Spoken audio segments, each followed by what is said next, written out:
Admoesto-vos, portanto, a que sejais meus imitadores.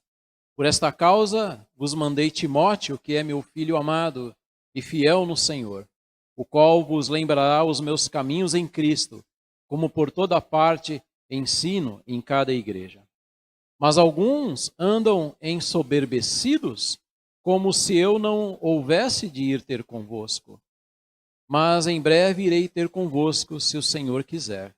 Então conhecerei, não as palavras dos que andam ensoberbecidos, mas o poder. Porque o reino de Deus não consiste em palavras, mas em poder. Que quereis? Irei ter convosco com vara ou com amor e espírito de mansidão? Amém? Jesus é o caminho. Jesus é a verdade. E Ele é a vida. Nós estamos aqui para prestarmos um culto a Deus. Um culto racional. E nós encontramos o Senhor aqui. Ele está no nosso dia a dia, em todos os lugares, mas também é verdade que aqui, quando nós comparecemos como igreja do Senhor, para prestarmos um culto a Ele, nós o encontramos. E sempre foi assim. Louvado seja o Senhor. E sempre foi assim. Jesus dizia, e ainda diz hoje, por intermédio da sua palavra: vinde a mim, todos que estáis cansados, venham a mim. Todos os que estão oprimidos, todos os que estão sobrecarregados, venham até mim, e eu vos aliviarei. Jesus falava assim. Jesus convidava as pessoas desta maneira. E ele era achado. Todos o encontravam. Todos poderiam chegar próximos dele. Diferente dos religiosos, que preferiam apontar os pecados das pessoas, Jesus era visto, conhecido, se andava com ele. Então nós também um dia o conhecemos e nos entregamos a Ele. Nós falamos: Senhor, eis-me aqui, eis a minha vida, eis aqui para o servir, estou aqui o recebendo como único e suficiente Salvador, me arrependendo dos meus pecados. Então naquele dia, algo aconteceu em nossa vida. É que nós nos entregamos a Ele. E ganhamos a vida eterna. Nós o recebemos como Deus. Nós chegamos aqui, ou talvez foi em sua residência, eu não sei onde foi. Mas fato é que você se derramou e o recebeu como Senhor. E Ele é o seu Salvador. Ele é o seu Senhor. Ele é aquele que assiste a sua alma, que está pronto a te socorrer. Ele é aquele que traz o lenitivo para o seu coração, para a sua vida. É aquele que te procura como uma ovelha desgarrada e tem poder para te salvar, para te tirar da religiosidade, para falar ao seu coração, para te dar uma palavra de esperança. Este é o nosso Deus. Na passagem que nós lemos, nós vimos Paulo se chamando de apóstolo, assim ele se identifica. E ele diz que não somente ele é apóstolo, existem outros apóstolos que andavam com ele. Interessante que o Senhor se revelou às pessoas, as pessoas se converteram, elas entregaram a vida a Cristo e cada vez mais pessoas começaram a participar juntos em cultos públicos. Então, igrejas nasceram de cultos em casas, pessoas se reunindo E aqui nós estamos vendo Paulo escrevendo para uma igreja local. Ensinava naquela época, ainda nos ensina, porque as verdades do Senhor não mudam. Elas são abrangentes, continuam falando, falam conosco, e nós podemos ver então que Paulo, ele ensina que Deus colocou na igreja homens, e esses homens são identificados como apóstolos, para estimularem a igreja, para andarem lado a lado com a igreja, para ensinarem os irmãos, para que pessoas pudessem conhecer a Cristo como Salvador. Então Deus colocou na igreja apóstolos naquela época. Hoje não existem apóstolos, porque algumas necessidades precisam ser cumpridas para que a pessoa seja apóstolo, para que o homem seja apóstolo. Uma das necessidades que nós podemos verificar na Bíblia é que todo apóstolo teria que ter visto Jesus. Bom, aqueles que se dizem apóstolos hoje não viram Jesus. Precisava ser testemunha ocular da ressurreição de Jesus Cristo, ter sido ensinado por ele. Então, naquela época, Paulo diz assim para os irmãos de Corinto: tenho algo para falar para vocês e quero admoestá-los. Tenho visto coisas estranhas no meio de vocês. Então, os apóstolos foram colocados no meio da igreja, no sentido de trabalharem com a igreja. E uma das provisões dos apóstolos para as igrejas eram as admoestações. E aqui Paulo está admoestando os irmãos ali da cidade de Corinto. Admoestar significa repreender, significa advertir, é chamar a atenção, é dizer: cuidado, fiquem atentos. Olha, cuidado com as suas ações. No versículo de número 14, ele diz assim, ó: não escrevo estas coisas para vos envergonhar, mas admoesto-vos como meus filhos amados. E o apóstolo Paulo, então, ele traz algumas imagens com respeito aos apóstolos e como a igreja de Corinto deveria vê-los. A primeira imagem que o apóstolo traz é como ele e os demais apóstolos sendo o espetáculo. E também a humildade que eles praticavam e que todos os cristãos devem praticar. Por que espetáculo? Paulo, no versículo de número 9, ele intitula a si mesmo e os demais apóstolos de espetáculo ao mundo. Ele usa um recurso didático, ou seja, uma maneira de ensinar, falando de uma imagem conhecida, que todos conheciam, apontando para uma aplicação espiritual. Então ele parte do senso comum, daquilo que as pessoas conheciam, apontando para um ensino espiritual. Naquela época, o governo romano usava do entretenimento para manter a paz entre o povo. Eles concentravam as pessoas em grandes teatros e também em arenas para assistirem atletas competindo em esportes e também lutadores e os prisioneiros considerados os mais desprezíveis em embates com feras.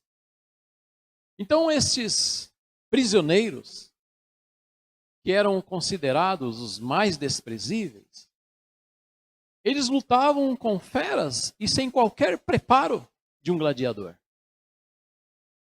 E eles eram humilhados pelo povo. Eles eram espetáculo de vergonha. As pessoas cuspiam neles. Eram hostilizados, zombados. Os prisioneiros, então, eram espetáculos para todos, no sentido de algo bem humilhante. Que imagem Paulo usa para se referir aos apóstolos de Jesus Cristo? Ele, inclusive. Porque, enquanto os coríntios se achavam protagonistas, dignos de honra, dignos de elogios, Paulo ensina que no mundo os apóstolos deveriam sofrer como prisioneiros desprezíveis, por amor ao Senhor Jesus Cristo. Em outras palavras, Paulo estava dizendo assim: vocês da igreja de Coríntios, enquanto vocês buscam o primeiro lugar, vocês buscam a honra, a aprovação dos homens, eu busco a aprovação de Jesus Cristo. Os apóstolos se humilhavam por amor a Deus. Então no versículo 7, ou do versículo 7 até o versículo 9, principalmente o 9, é onde nós começamos a leitura, enquanto os coríntios, que por orgulho se viam como primazia no mundo, os apóstolos se viam como um prisioneiro desprezado, como um espetáculo. Aí no versículo 18 e 19, eu quero reler, diz assim: mas alguns andam ensoberbecidos, como se eu não houvesse de ir ter convosco. Mas em breve irei ter convosco, se o Senhor quiser. E então conhecerei não as palavras dos que andam ensoberbecidos, mas o poder. Então perceba que enquanto os coríntios, por orgulho, se viam como primazia no mundo, o apóstolo se via como um prisioneiro. O grande problema da igreja de Corinto era o orgulho. Eles eram soberbos, extremamente orgulhosos. Pessoas que diziam conhecer a Deus, mas que estufavam o peito e mostravam ser arrogantes. Qual o significado da palavra orgulho? É que o ego predomina. A pessoa é o centro. É teimosa. Não aceita ajuda. Não admite erros. Pois admitir erros para o orgulhoso, para o soberbo, seria demonstrar fraqueza. Então ele não admite conselhos, não admite seus erros. O orgulhoso compete inclusive contra a vontade de Deus.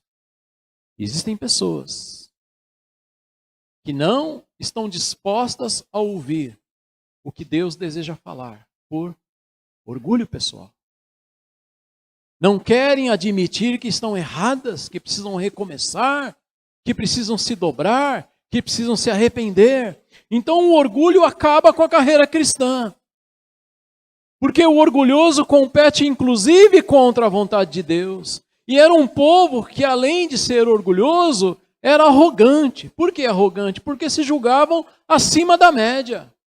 Um povo altivo, prepotente, que o que interessava era o que eles falavam. Eles se julgavam expert em todos os assuntos e por isso não ouviam conselhos.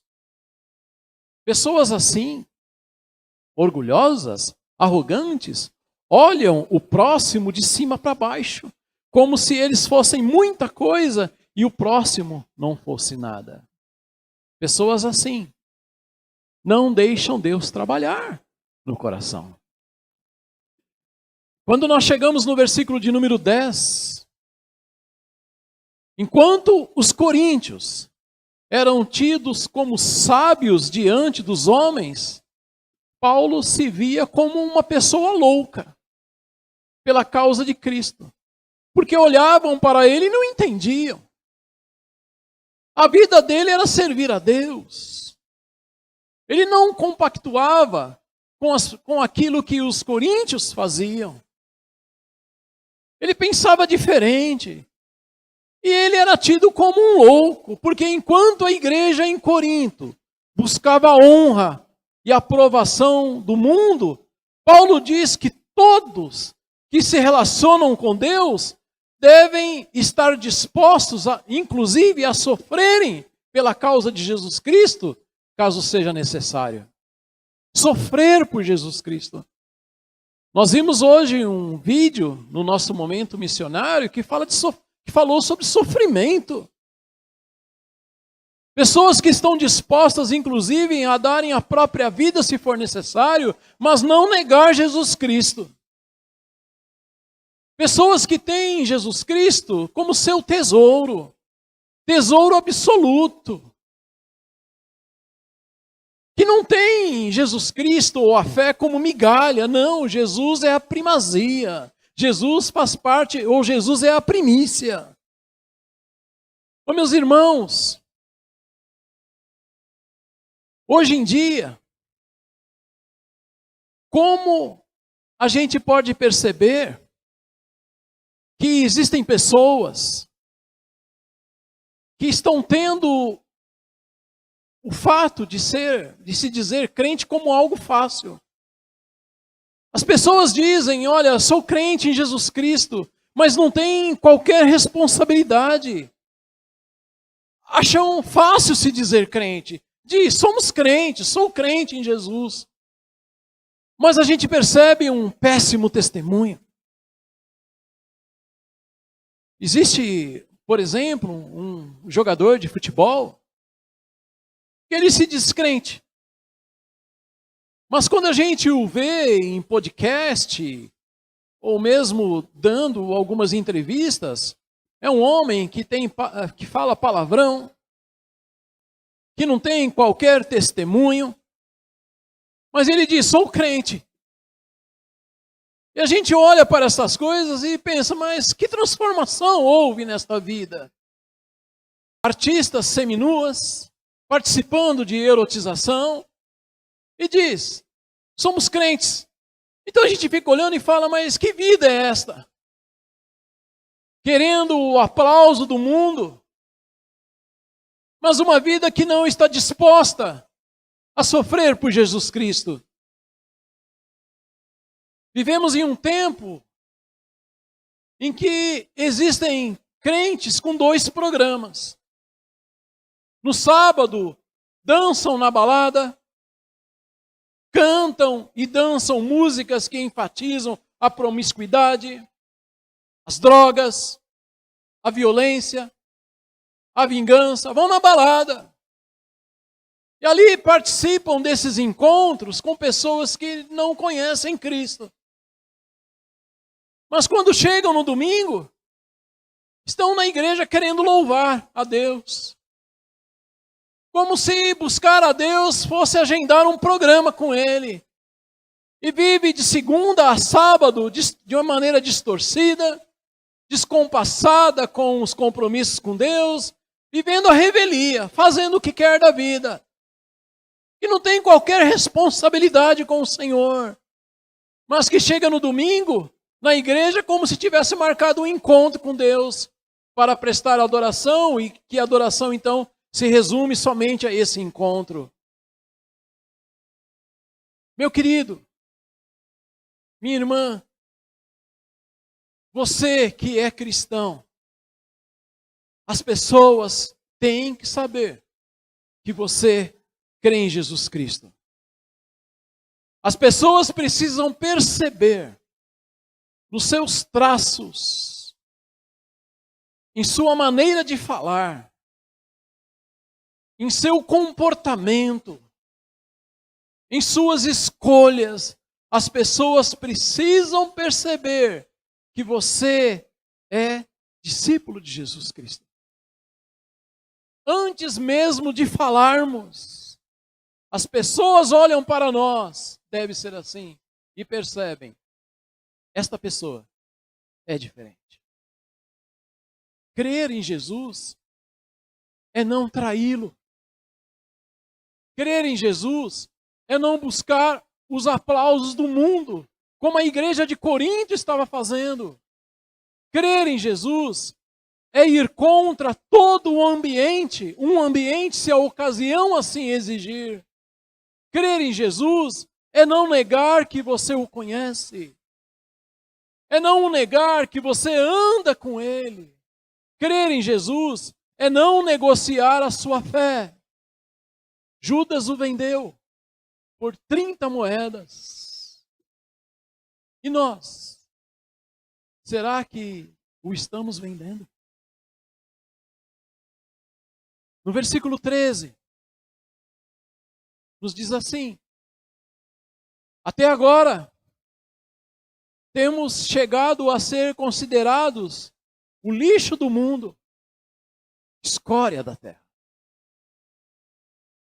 Assim como os condenados, os prisioneiros mais desprezíveis, eram humilhados, zombados, cuspidos e xingados. Os apóstolos de Jesus Cristo se julgavam dignos de serem humilhados por amor a Jesus Cristo. Oh, meus amados irmãos, se nós tivermos que ser humilhados, vamos ser. A gente não nega a quem servimos. Eu não sei como é o ambiente no seu trabalho. Talvez as pessoas ridicularizem você. Talvez você ser conhecido como cristão é motivo de piada. Você jovem que diz: estou me guardando o meu corpo para quando eu me casar, as pessoas zombem de você. Zombavam dos apóstolos pela fé que eles depositavam em Cristo. Podem até zombar de nós, mas a gente não nega o nome do nosso Senhor Jesus Cristo. A gente não nega porque Ele é tudo para nós. Nós o temos como Salvador.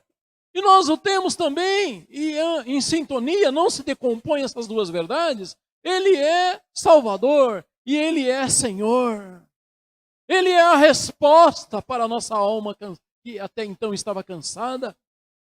No coração de uma pessoa que não tem Jesus Cristo, há um vazio. Este vazio é a falta de resposta para entender o porquê foi criado, por que estou aqui. Qual o motivo de eu viver? Porque estou passando por este mundo, existe um propósito. Então, em Jesus Cristo, este dilema, esta agonia é respondida. Nós estamos aqui para servir a Deus. Nós estamos aqui para andar com o Deus da glória. Estamos aqui para conhecer intimamente, termos relacionamento pessoal com Deus. E você que já tem Jesus Cristo como Salvador, este vazio foi preenchido no dia que você o recebeu. E se temos alguém em nosso meio que ainda não entregou a vida a Cristo, que ainda não se arrependeu dos seus pecados, que pensou na morte de Jesus Cristo na cruz e disse assim: eu me entrego a Jesus Cristo. Eu recebo o sacrifício de Jesus Cristo em minha vida. Você tem um vazio. Eu sei disto porque eu tinha este vazio. Eu quero dizer para você que Jesus é tudo o que você precisa. Ele está aqui para te socorrer, para te animar, para te ajudar. Ele te estende a mão como alguém que está caído e precisa da mão dele para ser levantado, para ser acudido, para ser ajudado. Ele está aqui para te socorrer. Ele ama você. Ele tem planos em sua vida. Então, a primeira imagem que nós podemos ter dos apóstolos é esta imagem de espetáculo para o mundo. E a segunda imagem é como o Pai. Se como espetáculo os apóstolos eram considerados como loucos para o mundo por pregarem a palavra, por crerem em Jesus. E assim como aqueles prisioneiros eram cuspidos e humilhados e zombados, eles recebiam afronta. Mas a segunda imagem, como pai, é demonstrar ternura, amor. Foi Paulo quem fundou aquela comunidade espiritual de Corinto. Versículo 14 e 15, nós aprendemos assim. Se ele fundou, ele pregou, ensinou, andou junto, chorou, abraçou, aconselhou, estimulou. Então ele era o pai espiritual daqueles. Aqueles cristãos foram gerados na fé em seu ministério. O pai espiritual é aquele que leva alguém a conhecer Jesus Cristo por meio da pregação do Evangelho. Geralmente nas igrejas, os pastores colhem frutos. Que frutos são esses? São pessoas que se entregam a Jesus na igreja local. Então as pessoas chegam, ouvem a mensagem, o pastor está ali pregando, ou mesmo algum irmão. Nós temos outros irmãos que pregam aqui na igreja, Josivaldo, Bruno, Flávio, Vitor, pregam aqui na igreja. E no momento que faz o apelo, as pessoas se rendem. Então os pastores colhem muitos desses frutos, pessoas que estão se entregando. Agora, os pastores não são maiores, nem melhores que os outros irmãos. Porque quando uma pessoa se entrega a Cristo, quantos oraram por ela? Nós temos aqui em nossa igreja algumas pessoas que se entregaram aqui. E aqui, então, se entregaram, foram batizadas, então são membros da igreja, atuam na igreja, são pessoas que estão aqui de maneira fiel na igreja do Senhor, ajudam muito no trabalho, e essas pessoas, embora o pastor trouxe a mensagem e elas receberam Jesus com ele então é o pai espiritual dessas pessoas, mas ele não é maior que os outros irmãos. Ele não é melhor que os outros irmãos, porque quantos oraram por esta vida? Eu sei de alguns aqui que passaram anos orando pela conversão de alguém. E esse alguém se converteu. Eu tenho orado por alguém em especial. E eu sei de pessoas aqui que também estão orando pela salvação de outros, em especial. Quantos testemunharam para que este fruto fosse colhido? Quantos entregaram folhetos? Quantos convidaram aquela pessoa para que o fruto então fosse colhido? O ministro, o pastor, é como um pai espiritual. Paulo era assim. Os apóstolos eram assim. Então as igrejas começaram a crescer. E o que eles fizeram? Eles treinaram homens, Timóteo, por exemplo, para ficarem na igreja e cuidarem do rebanho. E a Bíblia vai nos dizer que Deus comissionou alguns para pastores.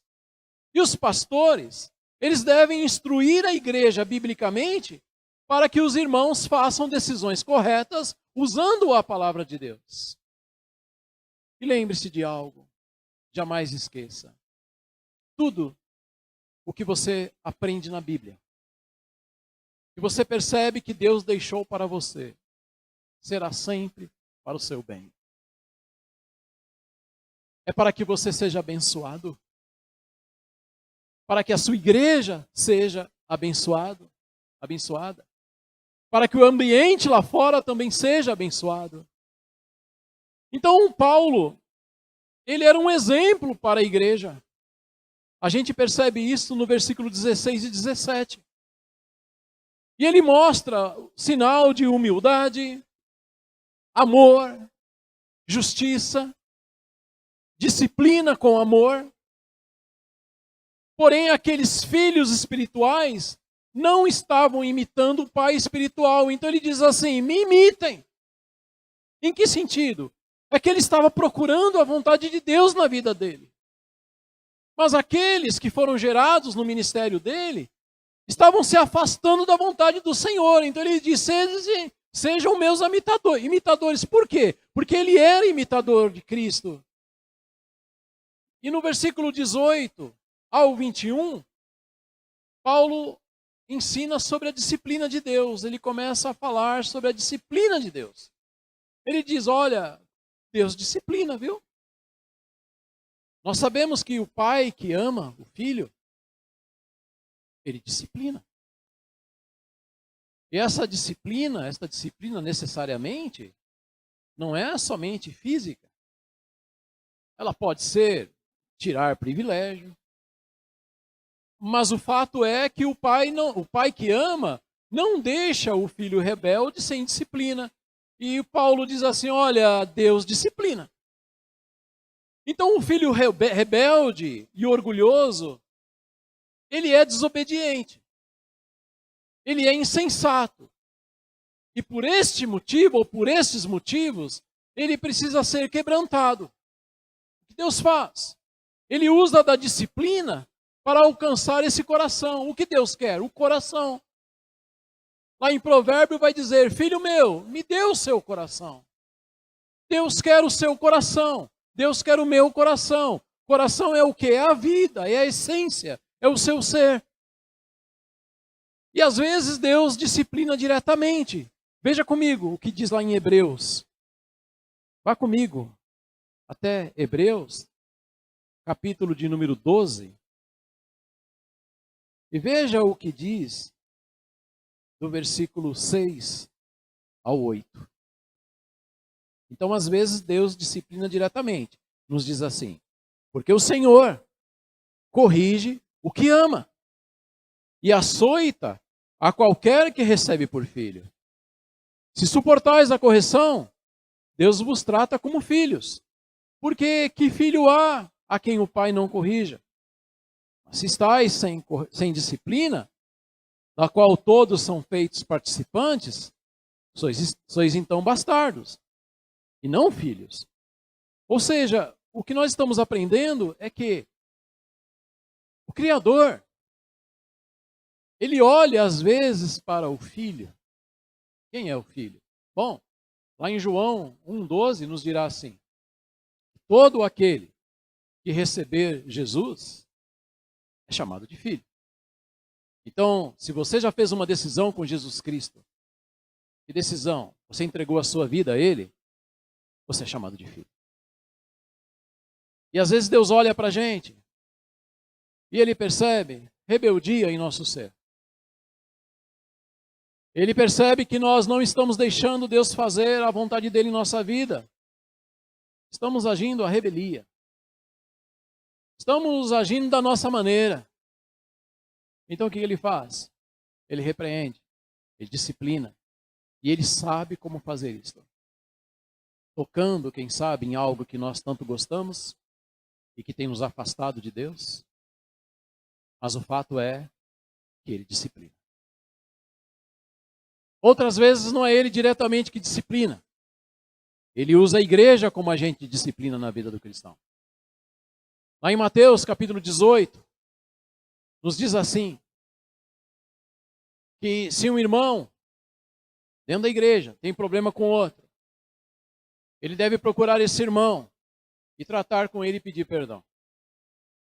Se foi perdoado, está tudo certo, a vida continua. Se aquele irmão não perdoou, então esse irmão que foi pedir perdão, ele deve levar 2 testemunhas e tentar, então, recompor a vida do passado. quando andavam juntos. Mas se esse irmão ainda for rebelde e não quiser o pedido de perdão, então deve se juntar essas provas, ir até a igreja e aí tornar conhecido esse fato da igreja, para que a igreja então possa disciplinar. Em que sentido? Tratá-lo como uma pessoa rebelde. Então, às vezes, Deus disciplina diretamente. E às vezes, e outras vezes, a igreja é o agente da disciplina. Queridos, a disciplina sempre tem o objetivo de trazer o filho de volta ao caminho. Não podemos brincar com Deus. Você que é um cristão, você não pode brincar com Deus. Ser cristão é algo muito sério. A gente dizer, olha, eu sou seguidor de Cristo, é algo transformador na sua vida. Nós temos que abandonar o que desagrada a Deus e procurar andar em santidade com Ele. É algo sério. Provérbio 28, 13 diz assim: quem esconde seus pecados não prospera, mas quem os confessa e abandona encontrará em Deus misericórdia. Então, os filhos de Deus conhecem o amor do Pai, inclusive por meio da disciplina. Pois a disciplina leva à purificação individual e também à purificação coletiva. O ministro, o pastor, que ensina sobre a disciplina de Deus, revela amor ao Criador e também ao membro da igreja, pois visa o retorno do membro ao caminho. E, logicamente, o pastor também deve ser sujeito à disciplina. O pastor também é ovelha e deve ser sujeito à disciplina do Senhor.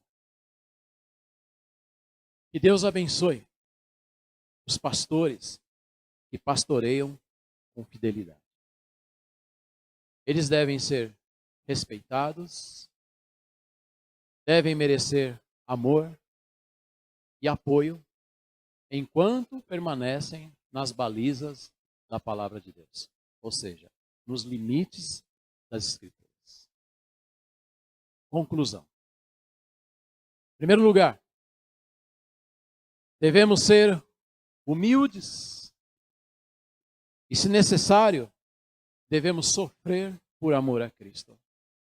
Deve ser assim conosco. Sermos humildes, diferentes daqueles da cidade de Corinto. E se for necessário, vamos sofrer por Cristo Jesus. Mas não vamos negar a nossa fé. Em segundo lugar, segunda imagem, vamos nos submeter à vontade perfeita de Deus. Não queremos ser disciplinados por Ele. Vamos nos submeter a Ele. Que seja assim.